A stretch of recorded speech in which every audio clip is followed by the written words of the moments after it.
Bom dia, senadores, senadoras. Gostaria de cumprimentá-los todos. Peço escusa aqui por não nominá-los todos, mas na pessoa da presidente da comissão, a senadora Simone Tebet. Cumprimentar também jornalistas presentes, senhoras e senhores.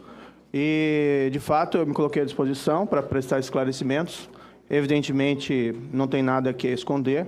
A ideia foi vir aqui espontaneamente esclarecer muito em torno desse sensacionalismo que está sendo criado em cima dessas notícias. E eu agradeço, tenho apenas a agradecer aqui essa oportunidade. Eu não devo usar os 30 minutos, mas eu queria fazer alguns esclarecimentos adicionais. A gente tem que compreender inicialmente o que foi a Operação Lava Jato. Nós tínhamos no Brasil uma tradição de impunidade da grande corrupção. Essa tradição foi rompida, em parte pela Operação Lava Jato. Antes, o próprio Supremo Tribunal Federal já tinha também rompido com essa tradição através da ação penal 470. E o que foi revelado ali dentro da Operação Lava Jato? Havia um grande esquema criminoso que envolvia o pagamento de vantagem indevida ou propina de maneira sistemática por empresários em contratos da Petrobras a diversas autoridades públicas, dirigentes da estatal, da Petrobras, outras autoridades, agentes políticos. Havia um esquema duradouro e permanente ali que havia comprometido a integridade da Petrobras. Não foi um trabalho fácil. Boa parte desse trabalho ficou concentrado lá na 13ª Vara. O Ministério Público e a polícia faziam o seu papel de investigação e de persecução, e eu decidia os requerimentos que ali eram apresentados. Eu levantei aqui alguns dados relativos à 13ª Vara. Foram mais ou menos 90 denúncias apresentadas pelo Ministério Público. Dessas 90 denúncias, 45 ações foram sentenciadas.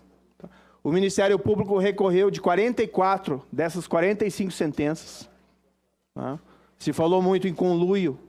Aqui é um indicativo claro de que não existe conluio nenhum, inclusive divergência. 44 recursos de 45 sentenças.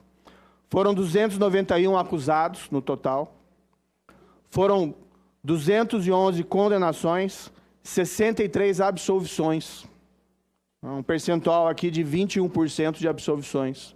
Também é um indicativo de que não há qualquer espécie de convergência absoluta entre o Ministério Público e o juízo, ou entre a polícia e o Ministério Público. Tem aqui um dado, foi levantado pela minha equipe, sobre prisões cautelares, que às vezes é uma questão que chama mais atenção. 298 requerimentos de prisões cautelares, seja preventiva ou temporária. Houve 207 deferimentos, 91 indeferimentos. Ou seja, também a demonstrar que não existe qualquer espécie de convergência entre Ministério Público e juízo necessariamente. Foi sempre tudo isso avaliado com base nas provas, com base nos requerimentos, e as provas, vamos dizer, inegavelmente eram muito sólidas. Diretores da Petrobras, especialmente com milhões de euros, milhões de dólares no exterior. Acordo de colaboração, gerente da Petrobras que devolveu até 98 milhões de dólares, que evidentemente ele tirou de algum lugar. Em relação a empresários ou alguns agentes políticos, também prova da vantagem indevida que foram pagos para essas pessoas, contas da Suíça, favores materiais de toda espécie. Mas o mais importante é avaliar a operação, o resultado que ela obteve, essa quebra do padrão de impunidade da grande corrupção no Brasil. É claro que é muito ainda para fazer, é isso que se dispõe a fazer o governo, é isso que se dispõe a fazer o Ministério da Justiça e da Segurança Pública, juntamente com o Congresso Federal. Mas são inequívocos os resultados, os bons resultados da Operação Lava Jato.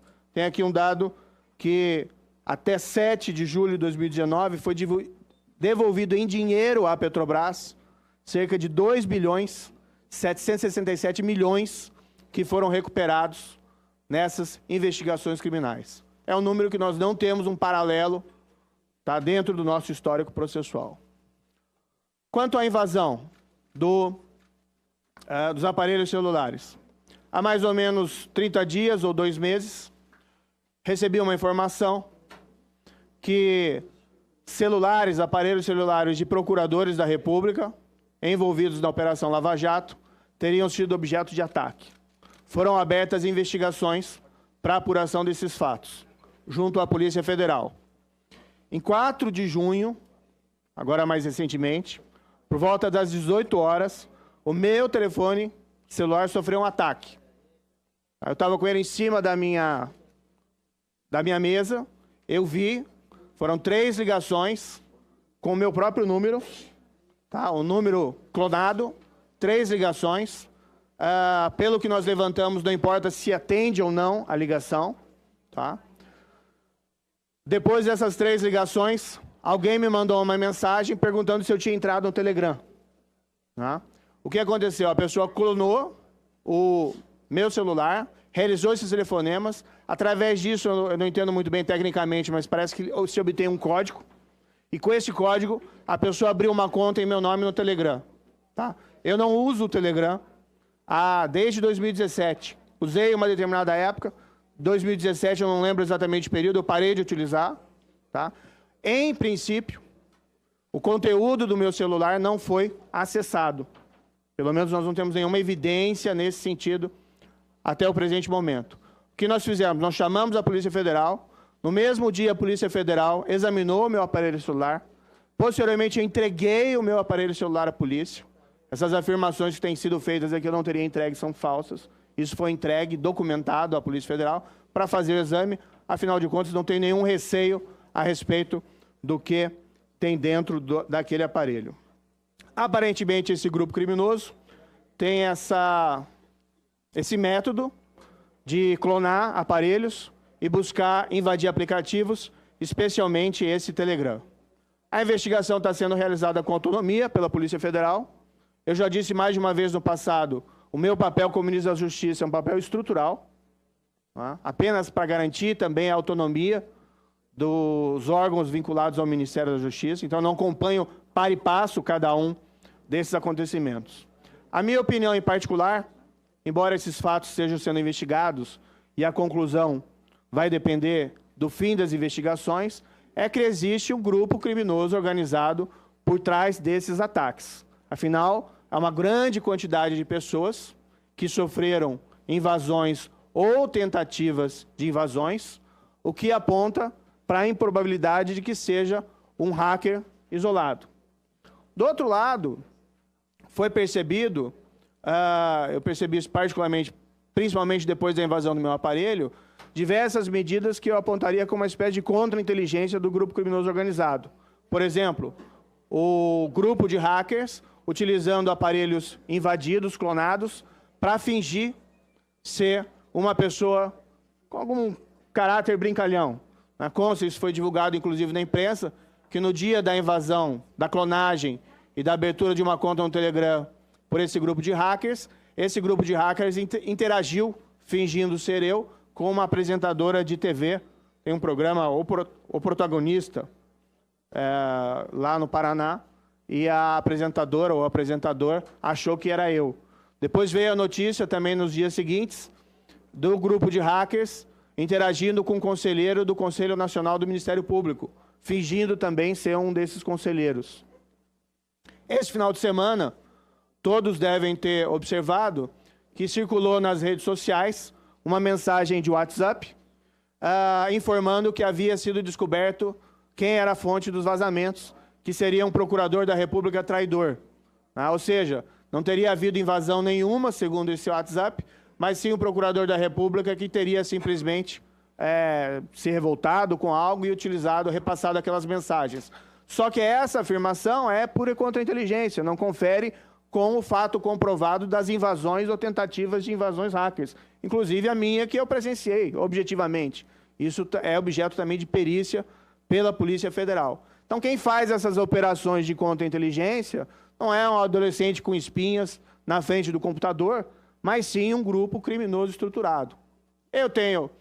As pessoas têm me perguntado se esse é um ataque à Lava Jato, se esse é um ataque ao movimento anticorrupção brasileira. Eu acho que sim, mas acima de tudo, esse é um ataque às instituições. Nós temos ouvido muitas histórias né, de que jornalistas também teriam sido hackeados ou sofrido tentativas de hackeamento, vários outros procuradores, e até chegou já para mim a informação de que parlamentares poderiam ter sido. Né? Claro que aí depende dessas pessoas revelarem esses fatos, né? E depende também das investigações que correm em sigilo. Ontem houve uma operação da Polícia Federal que desmantelou um grupo em Santa Catarina que fazia esse tipo de coisa, né, para vender proteção a grupos políticos, mas ainda é um tanto quanto incerto se se trata do mesmo grupo ou não. Vai depender da conclusão das investigações. No dia 9 de junho, eu fui surpreendido pela divulgação, por esse site, das mensagens supostamente trocadas entre mim e o Deltan Delagnol. Vamos colocar assim, que a divulgação dessas mensagens está ali repleta de sensacionalismos. É uma exacerbação sobre o conteúdo dessas supostas mensagens. O veículo não me consultou previamente à publicação da matéria, violando aí uma regra básica do jornalismo, colocou lá uma desculpa de que tinha medo de ser censurado ou sofrer alguma espécie de busca e apreensão. Isso não foi feito desde então. O próprio veículo, apesar de colocar isso, no dia 13, veiculou novas supostas mensagens, sem novamente realizar qualquer consulta prévia a respeito desse conteúdo, mais uma vez violando essas regras básicas do jornalismo. Tenho tido muita cobrança no sentido, olha, tem que dizer se as mensagens são autênticas ou não são autênticas. O fato é que eu não tenho mais essas mensagens no meu aparelho celular. Como eu disse, eu utilizei o Telegram um determinado período. Em 2017, salvo engano, coincidentemente com aquele período em que foram noticiadas invasões hackers na eleição norte-americana, eu acabei achando que aquele modo, aquele aplicativo, não é, de origem russa não era um veículo lá muito seguro. Eu saí do Telegram desde então. Então, eu não tenho essas mensagens para eu poder afirmar se aquilo é autêntico ou não. O que eu vejo ali, nas mensagens que foram divulgadas, tem algumas coisas que eventualmente posso ter dito. Tem algumas coisas que me causam estranheza. Mas o fato é que, ainda que tenha alguma coisa ali verdadeira, essas mensagens podem ser total ou parcialmente adulteradas. Às vezes até com mudança de trecho ou mudança de palavra para caracterizar uma situação de escândalo que, no fundo, é inexistente. Desde o primeiro momento, podem lá examinar as notas que nós emitimos desde o início, nós sempre nos referimos como supostas mensagens. Eu não tenho como me certificar da autenticidade disso. Esse veículo que tem essas mensagens não teve a dignidade, né? Diz lá que tem um grande escândalo, grandes ilícitos, o que ainda está carente de demonstração, mas não teve a dignidade. Tudo bem, divulga, mas apresenta perante uma autoridade independente. Se eventualmente não quer apresentar para a Polícia Federal, apresenta lá para o Supremo Tribunal Federal, para que aquilo possa ser examinado na sua inteireza e verificado se, de fato, aquilo tem uma autenticidade. Chamou a minha atenção, examinando, por exemplo, que as mensagens, nós não temos a memória, mas, por exemplo, chamou a atenção as mensagens que foram divulgadas naquele primeiro domingo, a atribuição do diálogo feita ao Procurador da República, ele é nominado como Delagnol. As mesmas mensagens que foram divulgadas por esse site na quinta-feira seguinte, o procurador já é denominado como Deltan. Então fica a dúvida, isso foi tirado do material original ou eles estão editando o material e fazendo ali os apontamentos e atribuições que eles entenderem pertinentes. Então eu queria saber como é que eles estão, qual o critério que eles estão adotando para poder atribuir a autoria dessas mensagens a um ou outro, inclusive aqui as minhas. De todo modo,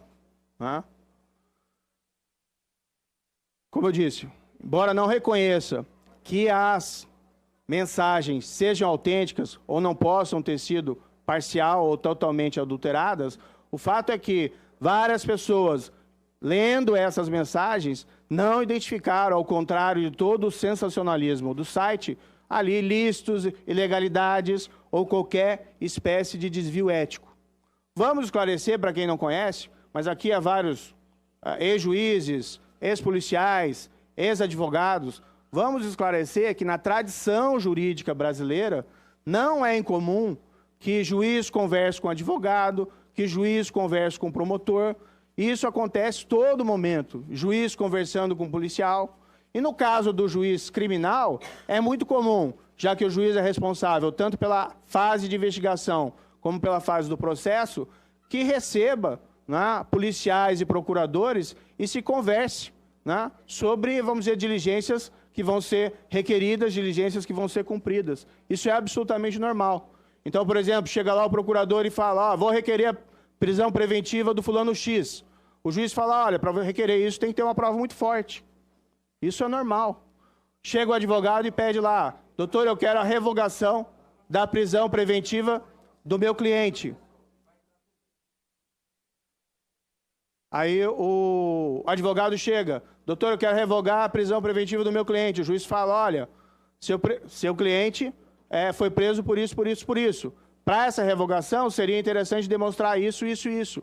Isso são diálogos absolutamente corriqueiros dentro da tradição jurídica brasileira, que não é a mesma, vamos colocar aqui, tradição de outros países, onde existe uma separação, não é, mais estrita entre esses personagens, ou a comunicação é muitas vezes mais formal.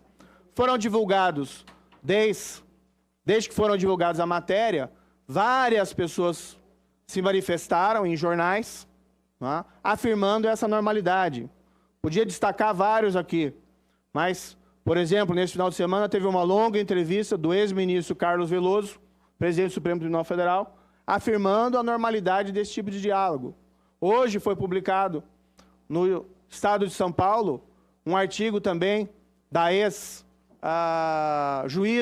e ex-parlamentar Denise Frossard, na mesma linha. Tem vários depoimentos e afirmações nesse sentido. A questão do aplicativo, de encaminhar eventualmente uma mensagem, tá? É apenas porque ali existia uma dinâmica muito trabalhosa dentro da 13ª vara e, eventualmente, pode ter havido alguma troca de mensagens, mas nada que não seria normal dentro de uma conversa, inclusive presencial, uma audiência informal entre juiz, procurador, advogado ou delegados, tá?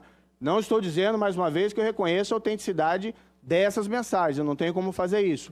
Mas do textos que eu li, eu particularmente, e muitas outras pessoas que se pronunciaram a respeito dessas mensagens, não viram qualquer espécie de infração. O que eu posso assegurar, embora eu não tenha mais essas mensagens arquivadas, o que eu posso, no entanto, assegurar é que, na condução dos trabalhos como juiz no âmbito da Operação Lava Jato, eu sempre agi conforme a lei. E aplicar a lei para esses casos de grande corrupção que envolviam criminosos poderosos não era algo exatamente fácil. Isso envolveu muita dedicação, muito esforço. Tá? Não foi algo fácil, eu fui sempre, constantemente, vítima de ataques. Pensei que, saindo da magistratura e vindo assumir essa posição de ministro, esse passado, esse revanchismo, esses ataques ao trabalho de juiz, enfrentando ali a corrupção com a aplicação imparcial da lei, teriam acabado, mas, pelo jeito, aqui me enganei. O que existe aqui, de fato, e para resumir, é uma invasão criminosa por um grupo criminoso organizado que tem por objetivo ou invalidar condenações por corrupção e lavagem de dinheiro ou obstaculizar investigações que ainda estão em andamento e ainda podem atingir pessoas poderosas, ou um simples ataque às instituições brasileiras. Enfim, na minha avaliação, eu sempre entendi que a única coisa que eu fiz foi aqui cumprir o meu dever, e pretendi cumprir esse dever com a máxima correção. Essas reações eram esperadas, já ocorreram no passado. Eu confesso que dessa vez, né, fiquei surpreendido pelo nível de vilania e de baixeza dessas pessoas responsáveis pelos ataques, né, e pela ousadia criminosa de invadir ou tentar invadir telefones de procuradores da República, inclusive o telefone do ministro da Justiça, e utilizar isso não para fins de interesse público, mas sim para minar os esforços anticorrupção, que não foi, vamos dizer assim, uma conquista de um grupo de procuradores, de policiais ou das instituições judiciárias, não só minha, mas também de juízes de outras instâncias, mas sim foi uma conquista da sociedade brasileira. Foi a sociedade brasileira que, nos últimos 5 anos, foi a mola propulsora desses esforços anticorrupção. E o que se tem aqui disfarçado de ataques criminosos hackers e supostas divulgações sensacionalistas para fins de interesse público é um ataque a essas conquistas da sociedade brasileira nos últimos 5 anos. É isso, senadora. Agradeço mais uma vez a presença e os esclarecimentos do ministro da Justiça, Sérgio